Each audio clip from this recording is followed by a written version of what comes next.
Good evening, everyone, and welcome to Crypto Pulse Weekly.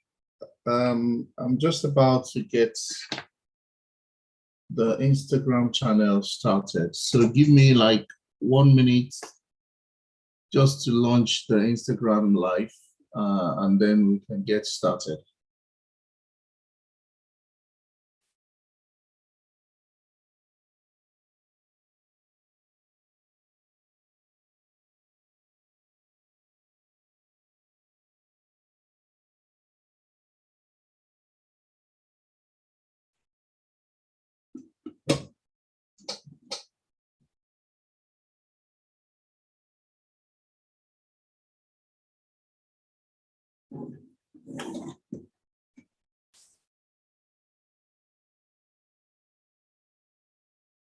Yeah, so good evening once again, and welcome as usual to Crypto Pulse Weekly. I specifically requested that I wanted people to join today because especially people on Crypto Pulse WhatsApp group, because I wanted to pass across some vital information about where we are on the market. So I think it's important for people to take notes, and for people who are not able to watch, probably watch later on our YouTube channel, Crypto Pulse Weekly. So let's get started without much ado. As usual, we'll talk about market updates. We'll take a brief look at technical analysis and where we are, and then we'll take questions and answers. I promise it's going to be fast. It's not, I mean, there's really nothing exciting to talk about the price of Bitcoin or crypto generally. So to start with, you know what the fundamentals looks like. Last week, we were saying 30K was gone. It looks from what has happened in the last 24 hours that 29K is gone as well for now. At this rate, I think the lowest, well, not let me not say the lowest. The next bus stop, I think, is in the region of 26K, but I will show that on the charts when we get to the charts. In terms of regulation, the fact that the Fed has insisted that they're going ahead with the 50% basis and 50 basis points hike, and the implementation is going to take effect in June, means that the bleeding is going to continue. I'm going to talk about that in the next few statements. What this means is that we're going to start seeing a technical recession either from this next quarter or the one after. It's inevitable, regardless of what the media is saying or what the politicians would like to say. As a result of that, the sentiment is completely bearish, and I think we're going to have a number of choppy months from June, probably for the next 2 or 3 months, till the market sort of stabilizes and the market gets used to the lack of free money, if you will. For people who have already been on this channel before, I've explained in time past how the money flow works between, I don't want to use the word real world, but I'll use the word equity markets or the money markets, how money flows between those markets, the government, and the crypto world. And for benefit of others, I'm going to go through it again. At a very high level, think about it like, I'm trying to use something simple. Okay, like a life cycle. In biology back in secondary school, they taught us about life cycle. Think about it as a life cycle. In this process, or in this particular case, the life cycle involves the government, who is the printer of money, the equities market, where people look to make money or look for money, and the consumers, which are you and myself, and the retailers, and of course institutional players as well. Now, the first question you need to ask yourself is, how is money produced? In times past, when we had gold, money was produced with gold, money was produced with precious stones, or at the most rudimentary stage, trade by barter. But as civilization got more and more sophisticated, people started moving from gold and all that stuff to coins, then to paper notes as we know it today, then to credit, cash checks, and bank drafts. Then we move from that to, the use of cards. Then we move to electronic. Then now we're talking digital. Now, between the transition from when we move from coins and notes to when we move to electronic banking, something happened in the background that many people were not aware of. What happened was how money was created. So take England, for instance, where I currently live. Before we went to electronic banking, or before electronic banking became mainstay, money was created by the treasury. So the cost of funds, the cost of production for money was actually about, I think, 2 to 3 times the actual value of money.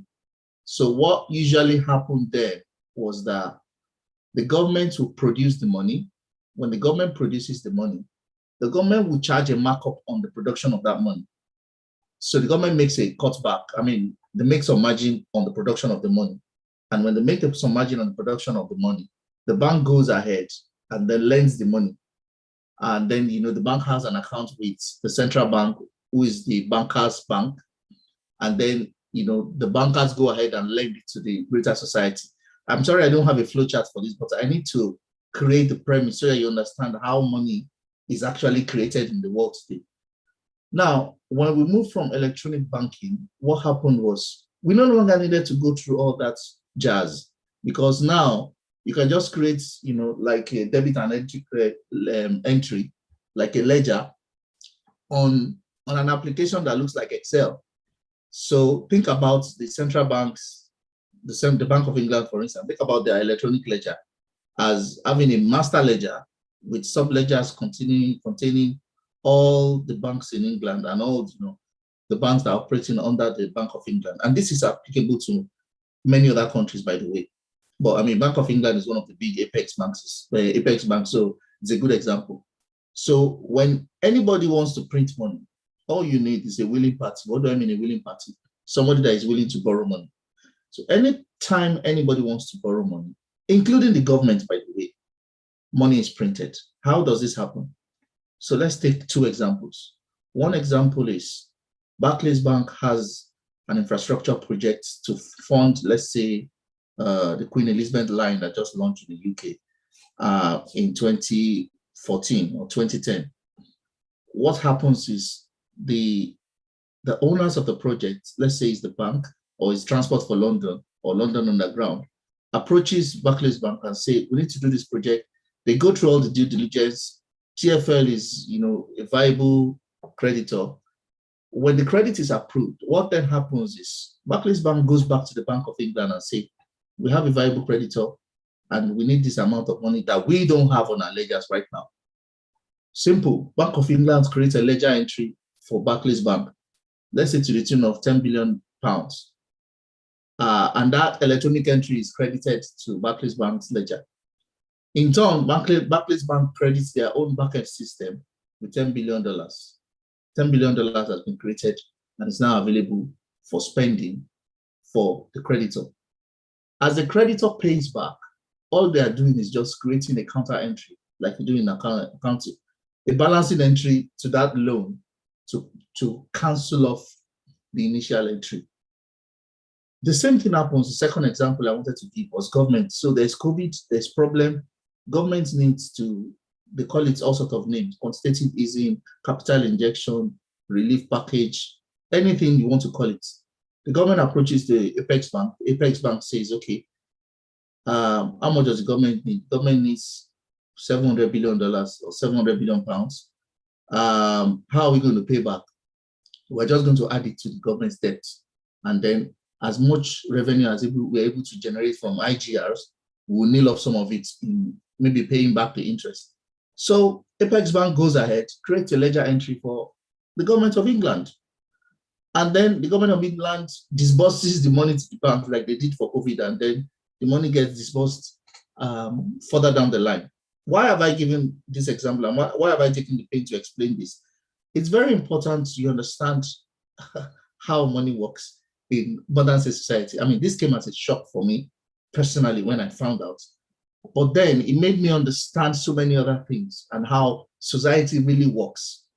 Because when you understand how money is being created, then you understand, how and why money flows the way it flows, and why some of the things that are happening now have deeper consequences than what's on the surface. So having said that, and giving you that background of how money works, what has been happening since the 2008 financial crisis is that the government has been printing money to solve the economic crisis that the world got into in 2008 in varying proportions. So the immediate one that was done by the Fed, which was the apex bank in the US, was the quantitative easing during Obama time. And the whole essence of that money printing was to ensure that there was enough capital injection in the system to instill confidence so that people can go about their normal lives.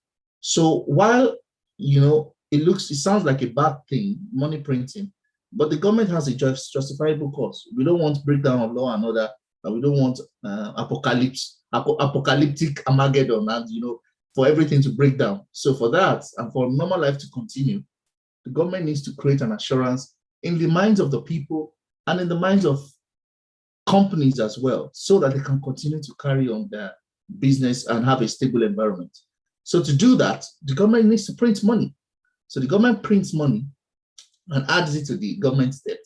But the downside of that activity is dilution. What do I mean?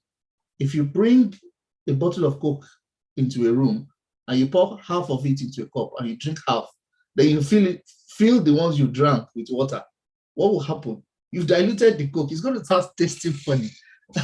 I remember just this example I just gave triggered up a very funny memory. I think it was when I was a kid, and I think I must have gone to steal Ribena or something. I can't remember what it was. In an attempt to, level up the level of the initial level, I think I added water to it. I can't remember. I think I eventually got caught for that for that escaping. But it just triggered the memory of that incident. But what happens is, anytime the government prints money, it dilutes the existing supply, or what you call in crypto, circulating volume or circulating supply. So the same thing happens in the real world. When you print money, you dilute the value of the existing supply of the money that's circulating. The counter effect or the outcome of that dilution is what shows up in people's pockets as inflation, and what the government is shouting about. Why is there inflation? There is inflation because circulating supply of fiat money has been diluted. When you dilute circulating supply, the cost of everything seems to go up. But what has actually happened is the purchasing power and the value of the money has actually gone down because you diluted the overall supply.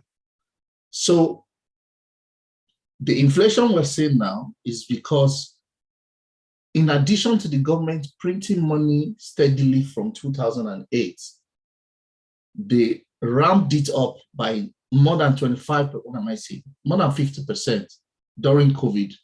And in the case of US, printed 25% more dollars than the entire circulating supply of US dollars.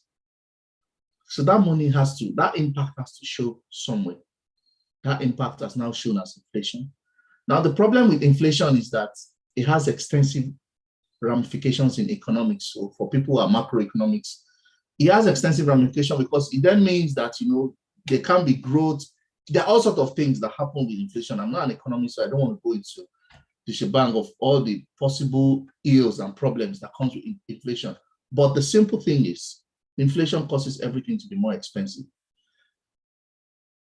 Because of that, the apex bank need to react. So it's like they need to solve the other end of the equation. Apologies to the maths experts on the, when you're doing maths and you're trying to solve for X, the things on the right side of the equality sign must balance with things on the left side of the equality sign. So because there's inflation, the Feds need to tamper with the other side of the equation, which is the monetary supply. Now, in tampering with the monetary supply to drive down inflation by force, it has two effects. One is that it can drastically remove the amount of money that's been traded on the markets, like we've seen the effect on the stock market and equities market. Two, is that it can force a technical recession. We all know what recession is, so I'm not going to talk much about recession. So they are caught between the devil and the deep blue sea. So they have to, as a matter of necessity, they have to do something about the inflation. So what they're doing about the inflation is stopping the money supply. Now, stopping the money supply means for the equities market, there's no free money coming anymore. So all stocks are going to crash. All crypto are going to crash. Equities are going to take a hit because the money supply that was pumping their value is no longer there. Is it a good thing? No. Is it a bad thing? Not necessarily. What it means is because the government needs to make an adjustment for the overprinting that they've done, we're going to feel the effect on the value of everything that we regard as liquid investment, which is stocks, equities, cryptos, and all that.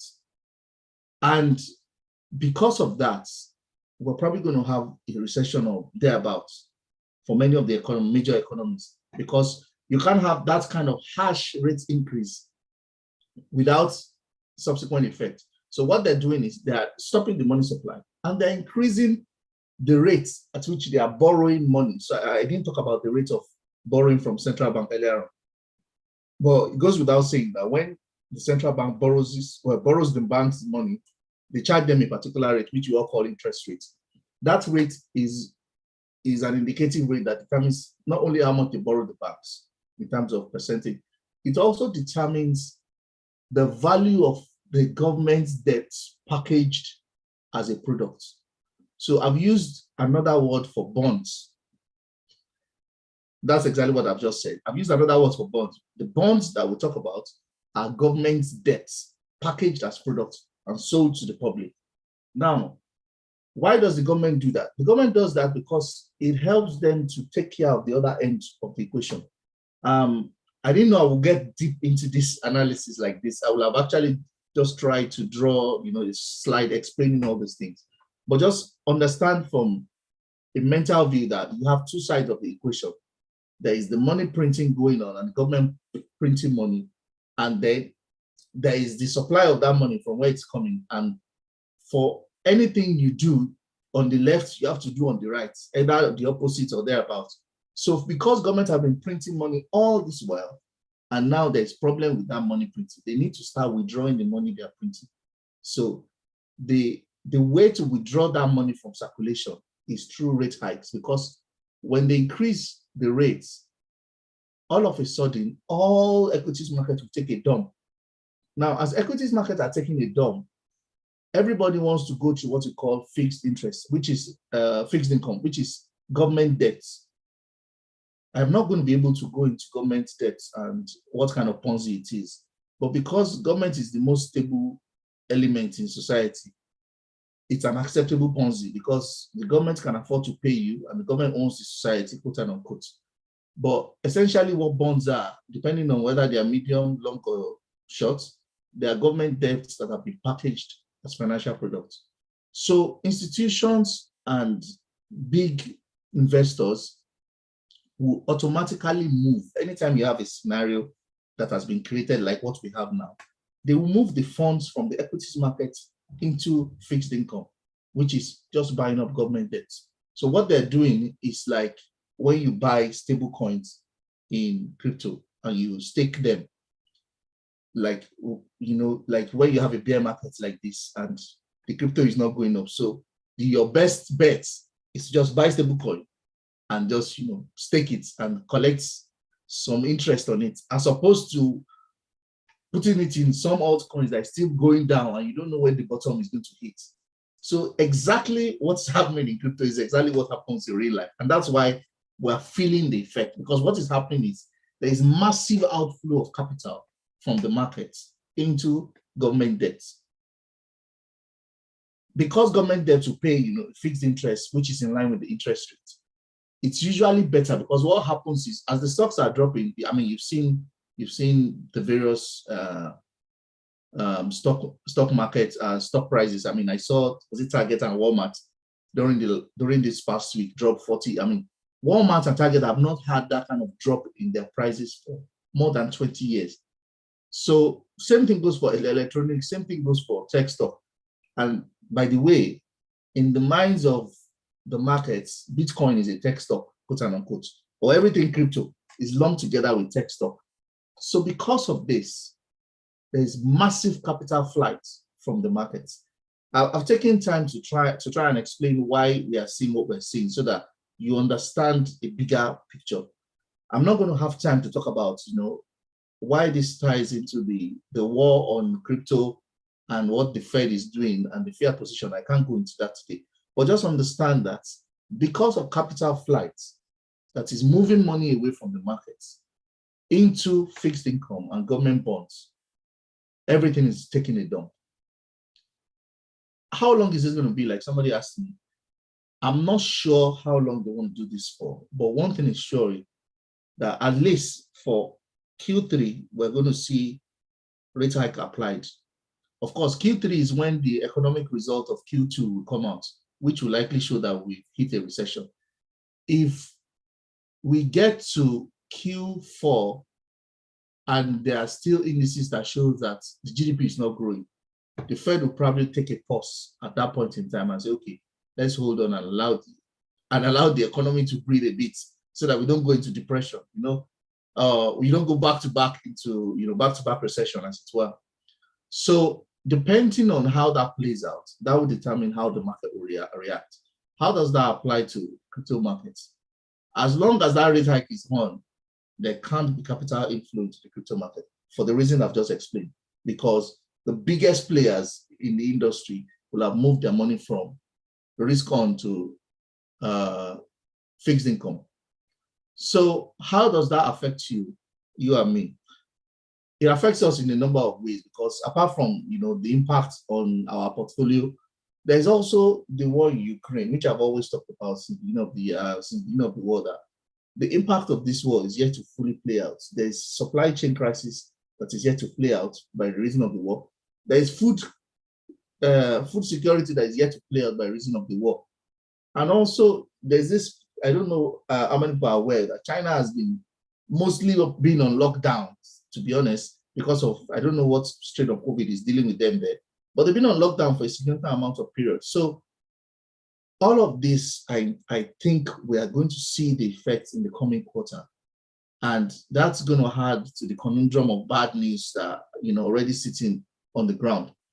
So, and that's why the price of Bitcoin is going down. It's a no-brainer. I'm going to say this, and I wanted to just, keep it at the back of your mind. The price of Bitcoin, or the true value of Bitcoin, has not changed since the inception of Bitcoin. I'm going to say it again. The value of Bitcoin has not changed since inception. What has changed?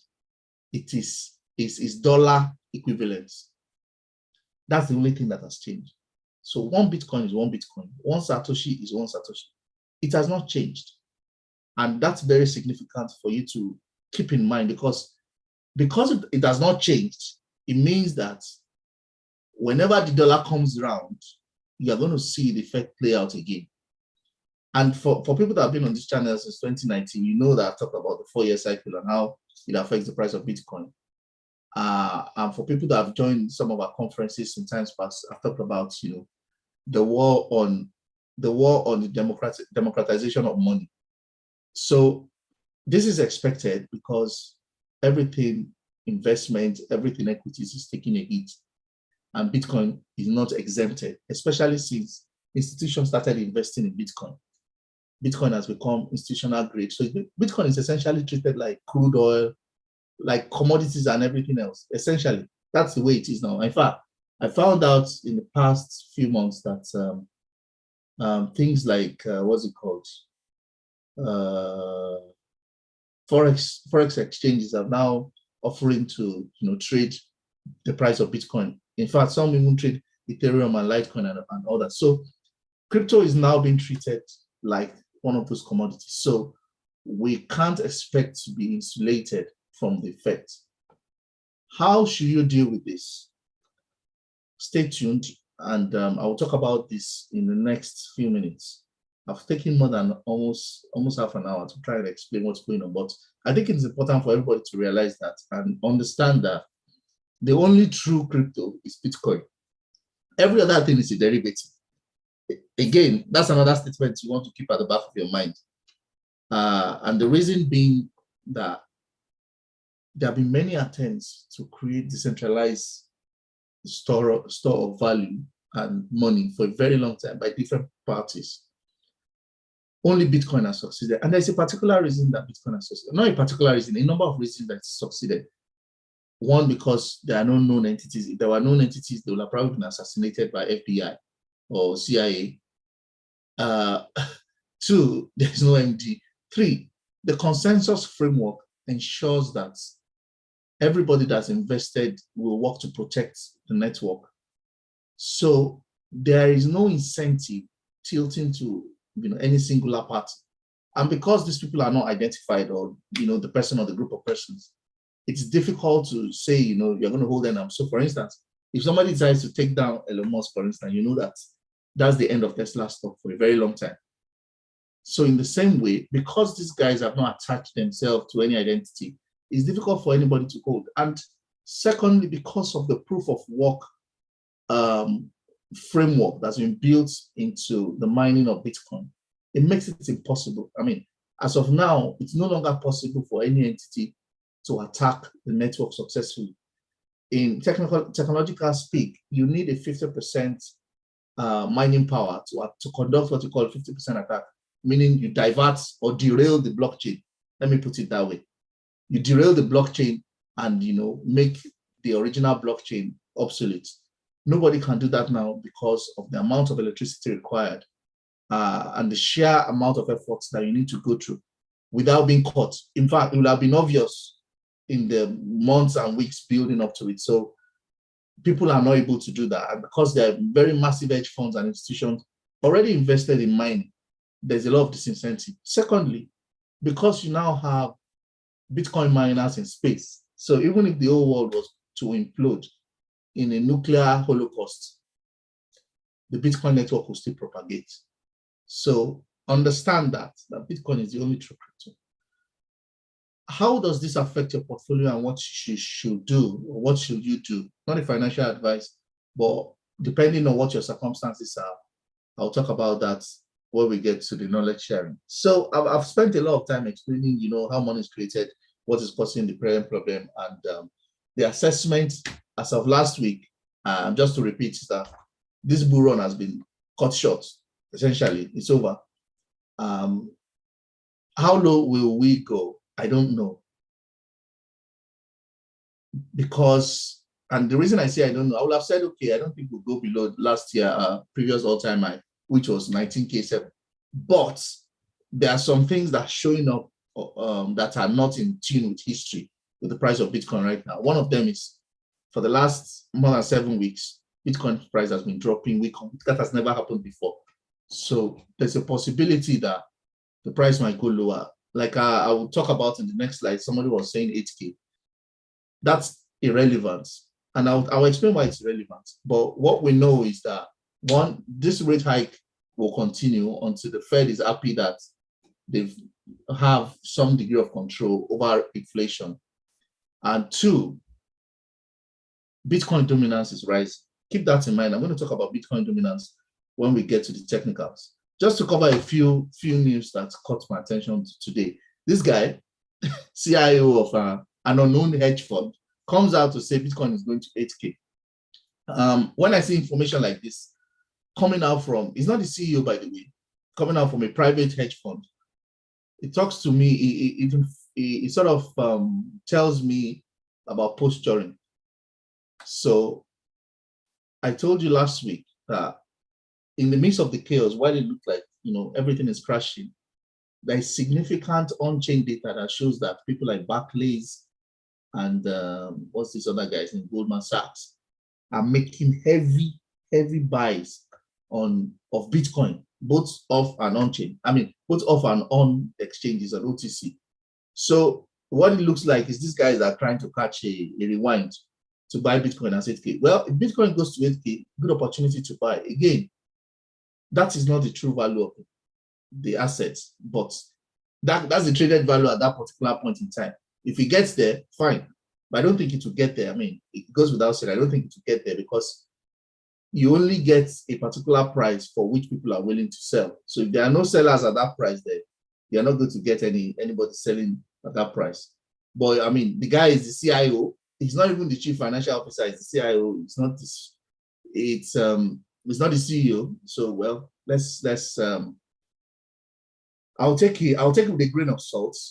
Like it's not. I don't think I get there, but I think well, before it gets there, usually you'll have massive orders mopping them up. Secondly, for many people that are invested in Terra ecosystem and Luna ecosystem, like I said on the WhatsApp group for CryptoPulse, I didn't think it was an intentional rug pull by the developers. The founder might have had his issues, but I don't think that their intention was to come and defraud anybody. I think what was happening was he was very confident about their solution, and he was being childish and immature. That's my assessment. And didn't conduct himself. I didn't think he conducted himself wisely. Because even when people started flagging the issue, they didn't act quickly enough. For people that are not aware, what happened with Terra was a stablecoin ecosystem that was built. It was almost like a closed loop, because the UST stablecoin depended on Luna depended on UST. The Nancom protocol provided liquidity and interest based on UST as well and Luna. So because of that closed loop, all you needed to do was like a domino stack, push out one of them, and if the push is strong enough, you have a complete breakdown of the entire thing, and that's exactly what happened.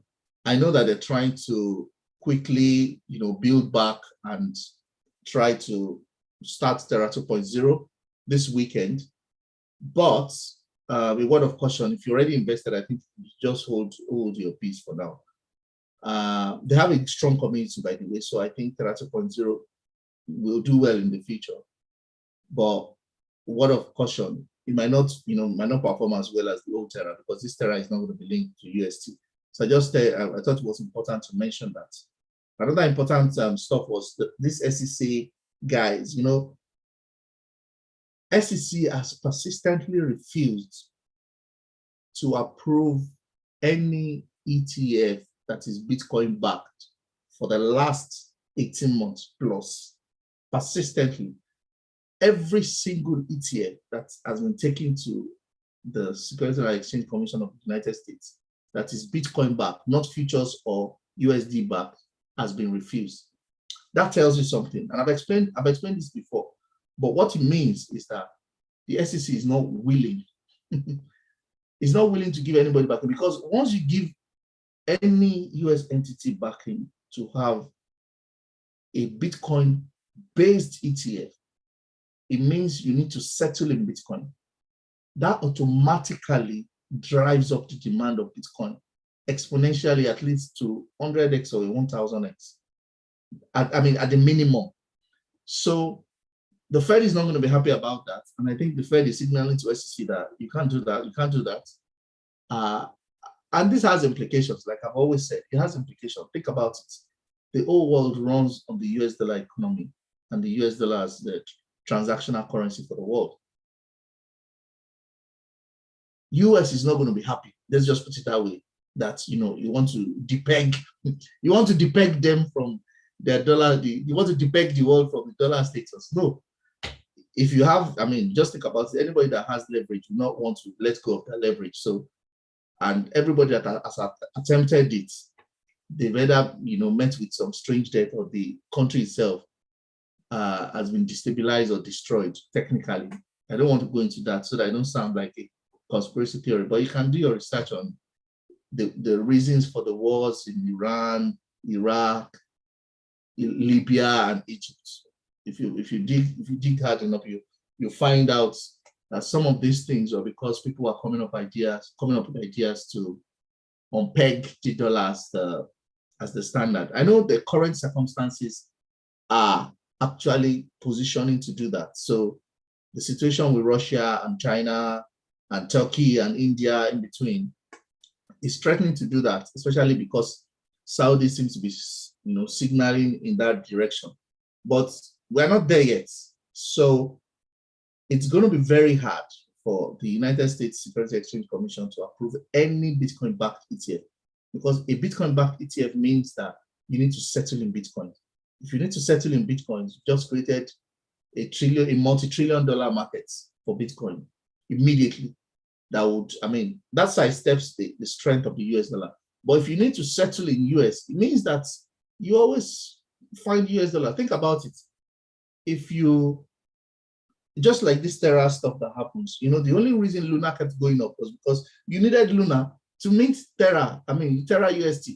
So Luna's value kept going on. So if you give people access to Bitcoin ETFs or Bitcoin-backed ETFs, you have reduced the necessity and the need for the US dollar. You reduce demand for the US dollar, and the Feds are not going to have that. So this particular company called, I think, Rivera, what's the name of the company? They were saying that give us a Bitcoin-backed ETF, and we'll use some of our proceeds to buy carbon credits so that we'll be carbon neutral.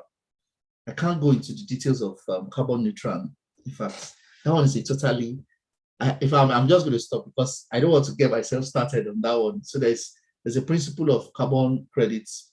You can Google it, but basically people trying to buy their way out of, you know, the climate crisis by purchasing carbon credits, which has its, I mean, carbon credit has its own separate market and economy.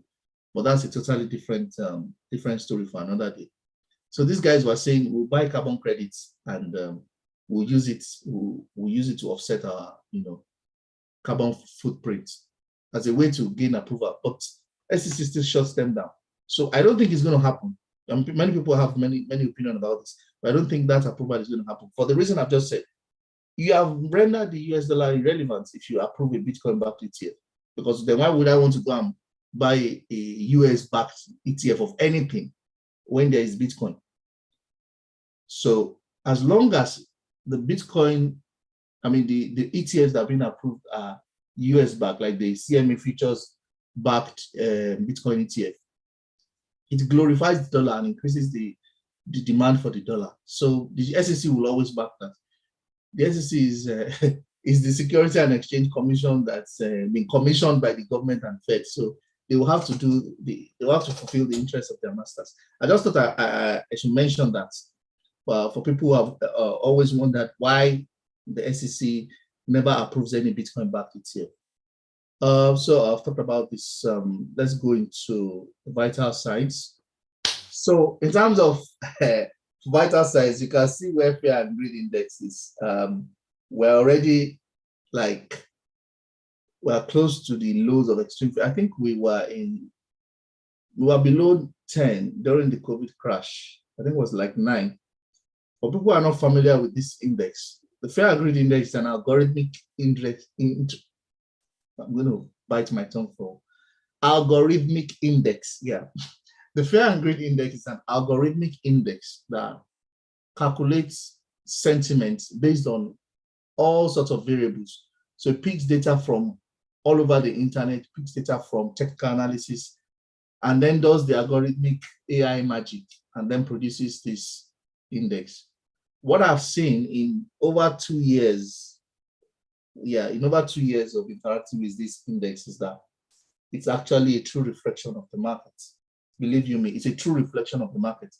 Anytime, you know, this thing goes beyond 90, you know that there's going to be a dump or there's going to be a correction.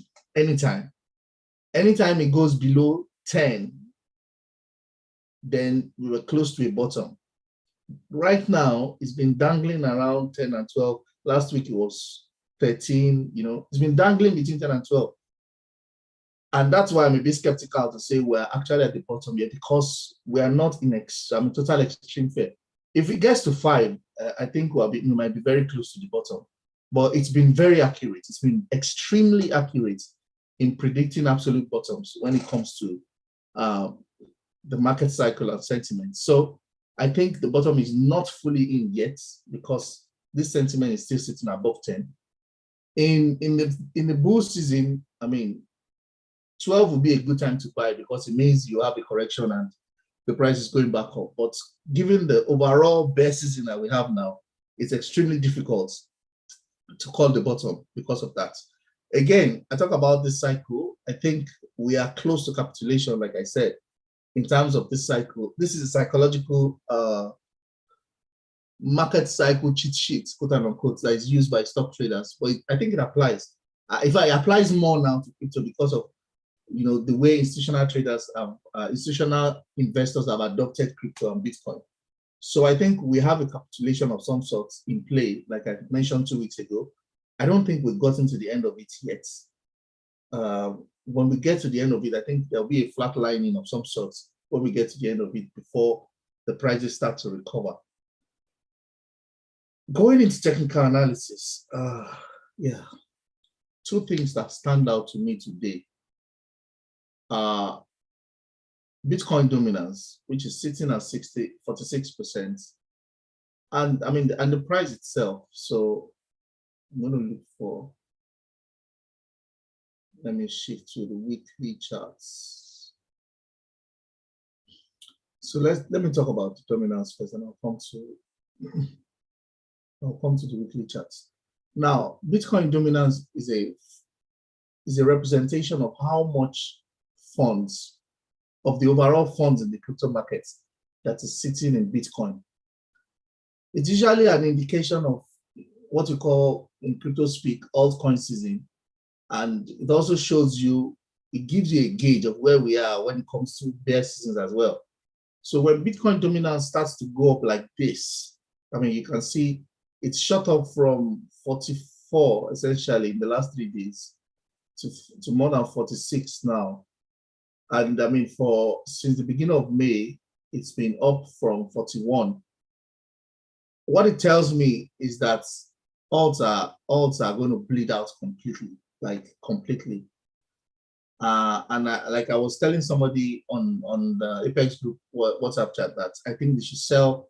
If you can't stand the bleed, just sell everything into stable coins right now. Not a financial advice, of course, because I'm not a financial advisor. But if you can't stand the bleed from your altcoins, sell stable coin. Experiences from previous cycles shows that some altcoins might not even, they might bleed out completely and go into coma and never come back, meaning some altcoins might die. Some might lose, some have lost like 80% or 90% of their value and might still lose another 90% of the current value, which is like 99.9%. So it's a tricky balance, to be very honest. It's a tricky balance to achieve, because if you say you're not going to sell major altcoins and then it's done 95% from all-time high, then it does another 90% from today's price, that's a lot of hits to take. So it's a personal decision, and depending on personal circumstances and depending on your long-term outlook. If your long-term outlook is, okay, you believe this, people hold Ethereum and say, okay, I believe Ethereum is going to do well in the future and I want to hold it, fine. But again, like one of my very good friends would say on WhatsApp, TK, would say, you're better off selling at a loss now to buy back later than waiting for the loss to, increase. I think in a way that's very correct, because if you think about it from a swing trader or an intraday trader's perspective, it's better to cut your loss early and to cut it or wait for it to aggravate. The only way, and again, that's why I said it's a very, very contextual and nuanced decision to take. If you're holding Bitcoins and you don't need the money this year, you don't need the money next year, the money is part of your investment pot, then just hold it. If you're holding altcoins and you don't need it as well, I would say sell it to Bitcoin, or at the most sell them to stable coins. If you need the money by any means, please sell immediately. It's not a financial advice, but it's just that there are indications that the next few months might be worse than what we already have, because the rate hike is fully going to take effect in June and the market is already bleeding like this.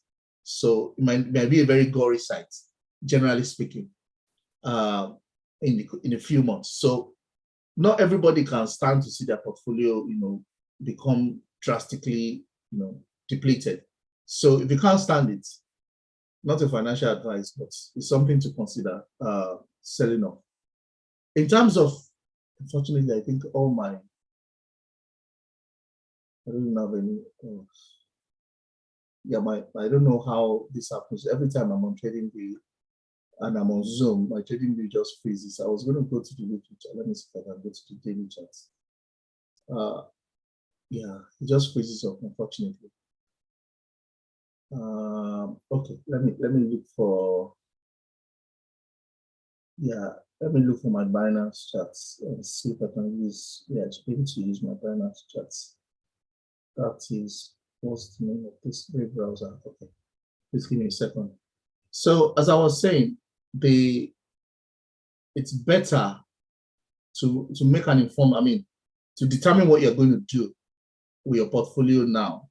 And it was one of the reasons I really took time to talk about, what's happening on the macro, what's happening on the world, and how that affects crypto and every other thing. Because at the end of the day, I mean, I don't know about you, but most people are in crypto to make money and have some either additional income or an investment pot or all that. So, given that background and context, you need to do some sort of evaluation. If it's not, if it's not money that's going to kill you, and it's in alt, I would say move to. I say move to Bitcoin or move to stable coins. And if it's in Bitcoin and it's not money that you need, then you can just leave it, because again, like I said earlier on, the value of Bitcoin has not changed. The only thing that's changed is the dollar trade value of it. So sorry, let me use my Binance account to do this analysis since TradingView is acting up. So yeah, from a trader's point of view, this is a brutal downtrend, and it doesn't seem like it's stopped yet, because let me put the weekly chart. Yeah, what I wanted to show on the weekly chart before was this.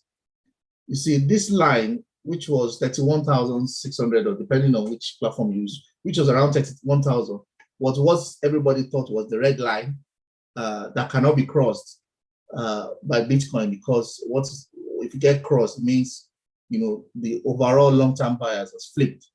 Now that red line got crossed 3 weeks ago.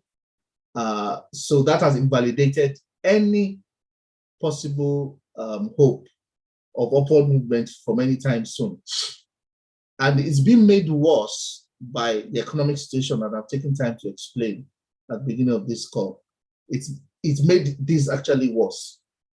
Does it mean that Bitcoin can come as low as this? Possibly, because from a purely technical standpoint, when you see a structural pattern, like you can call this a double top, or you can call it a head and shoulder. If you call it a double top, then you expect that the pattern will follow through to the bottom of the structure. Bottom of the structure in this case is between 12 and 13K. However, a number of things to keep in mind.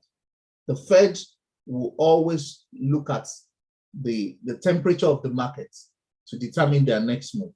So if we get to Q3, and it's a big if we get to Q3 and inflation has sort of calmed down because of all the turmoil that's happening in the stock market and everywhere, and they've induced a technical recession, excuse me, they might decide that, okay, we're going to hold it and pump in a little money and just tinker with the market a bit and see how that pans out. And of course, the market will react viciously, because what it will then mean is that every single security, every single asset or stock will have been completely oversold. So they will be coming at a discount. So the price will just shoot up rapidly. Another thing that I want to talk about technically is the correlation of the price of Bitcoin with two things. One, the stock index for the US, which is S&P, which is represented by SPX, and the US dollar index. This is not going to show now. If I put it to, but yeah, it's going to go block. I wanted to show the higher time frame. Unfortunately, I keep them on lower time frame, so it's not easily visible. On the higher time frame, you can see that the price of Bitcoin is actually directly correlated with the price of the overall trend of the S&P 500. And it's inversely correlated with this. I don't want to change this higher time frame as well. So this is this is for US dollar index. It's inversely correlated with US dollar index. Anytime the dollar is pumping, the price of Bitcoin is going up. So you can see the price of Bitcoin, the price of dollar is dumping right now. If I flip now, just to show you, you can see Bitcoin is picking up. It's picking up now. I mean, this is a 1 minute chart. You can see Bitcoin is picking up right at this moment. That where is it? Where is DXY? Right at this moment that the price of DXY is a dollar index that measures the strength of the dollar. So anytime this is going up, Bitcoin cannot go up. So it's peaked a few days ago around, is it 102 now? No, I think it was more than 102. It was like 107 or 108. My charts are freezing. But it's important to note that this is very, very correlated. Like, it's like clockwork. If this is going up, most likely the price of Bitcoin is not going up because this is inversely related to S&P 500. So once DXY is going up, S&P 500 is likely going down.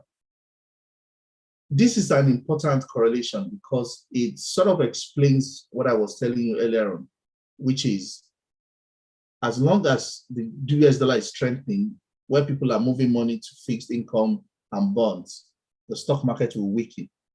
So this is the barometer for the stock market. This is the barometer for the US dollar. So this correlation, I think, is going to hold for a very long time because in the mind of institutional investors at Wall Street, Bitcoin is categorized as tech stock. So this is going to happen for a while. So that's I think that's the much I'll talk about in terms of the technical analysis today. And yeah, how do you survive a bear market? It's very straightforward. Oh well, not extremely straightforward because it's also contextual, as I mentioned, that depending on what allocated capital you have, what's your long-term strategy, and current situation. If the current situation is that this is I don't want to use it's not play money. This is investment capital and it doesn't affect my life in any way, then it's better to move into Bitcoin and stable coins for a while. If that's not the case, then you need to reassess and probably considering cashing out. I think it's a good point to stop. Yeah, we've almost done 1 hour. So if you have any questions and you're on the call, please unmute your mic and go ahead. If you have any question on Instagram, just type it in the top comment and I'll read it out.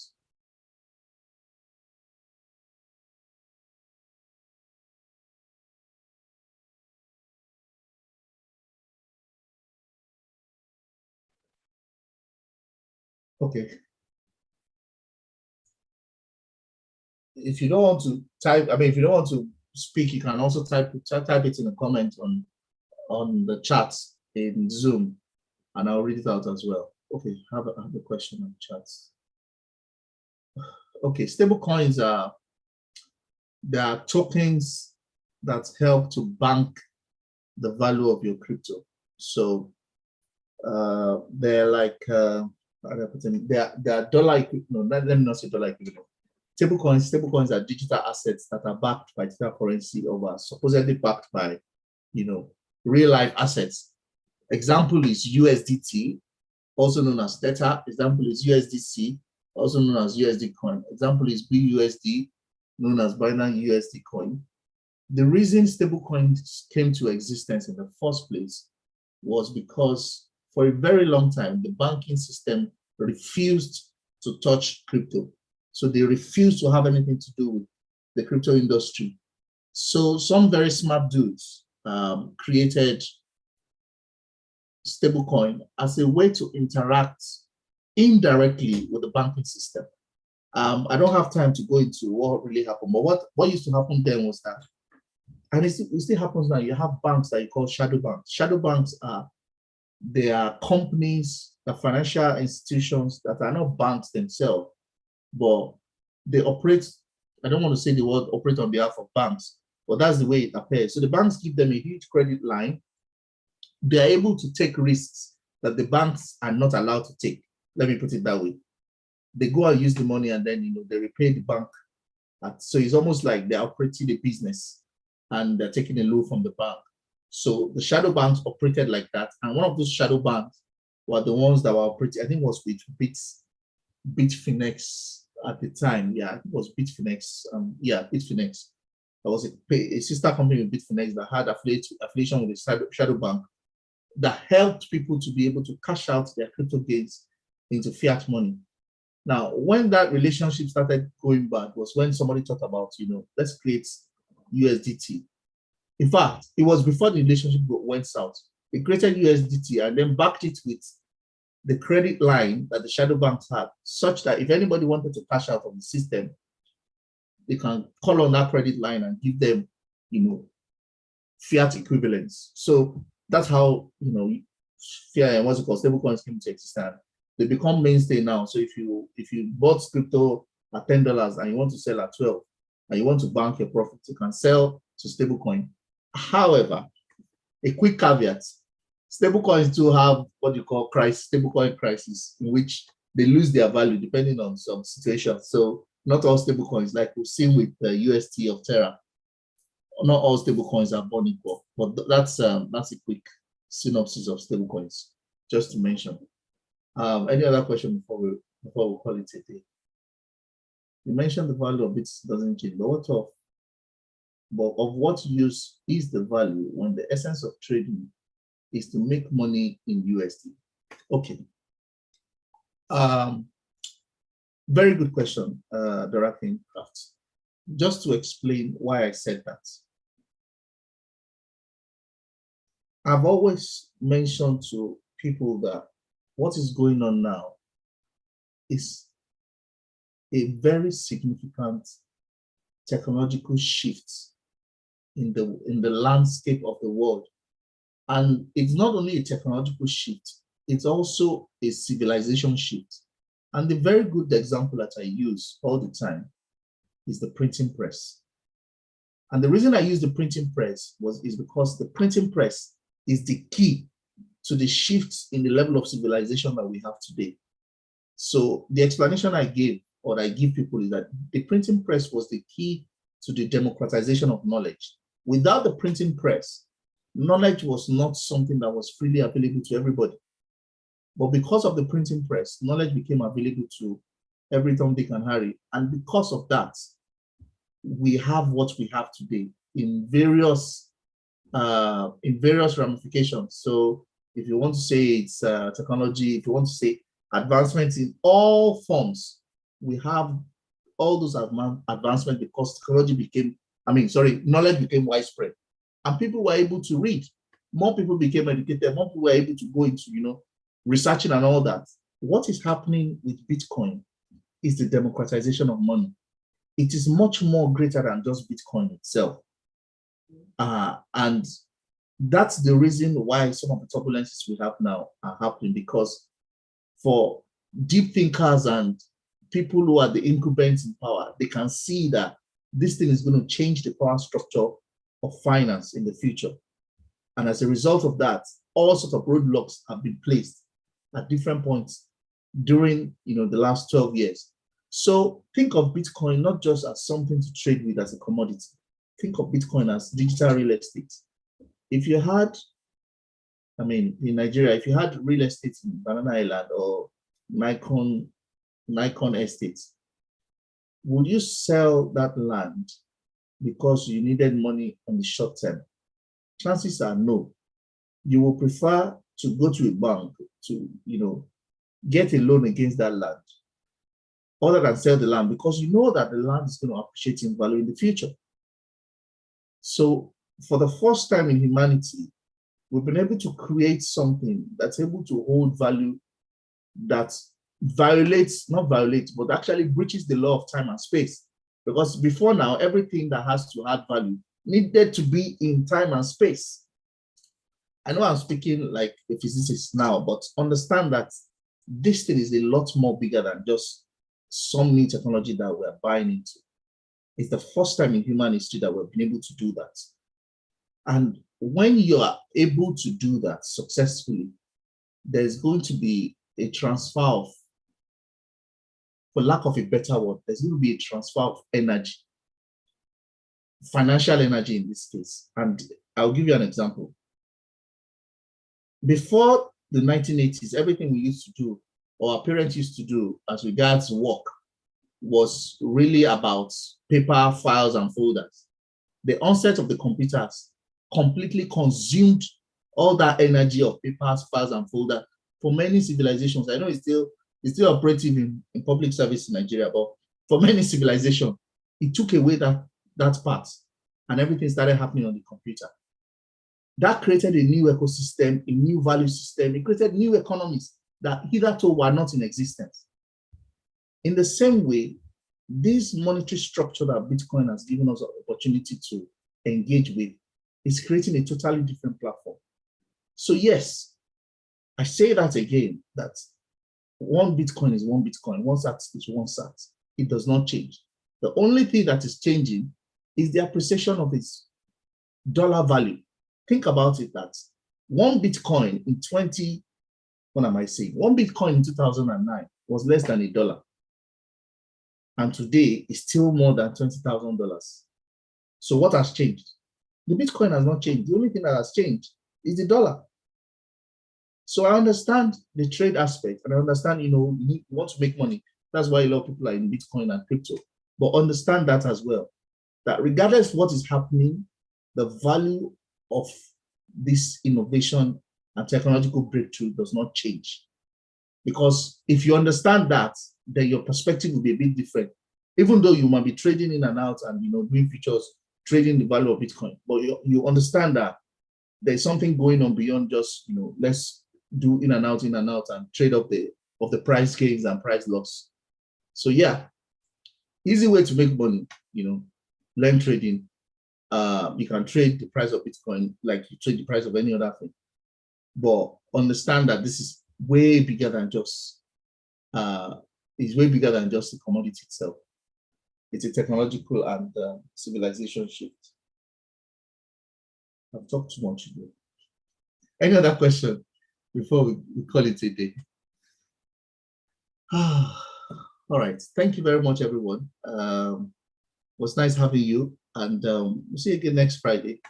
I'm sure it will not be as this long because, except the price of Bitcoin is going up, there's usually not a lot of excitement in people wanting to listen or talk about it. Do have a lovely evening, everyone, and have a nice weekend. Thank you.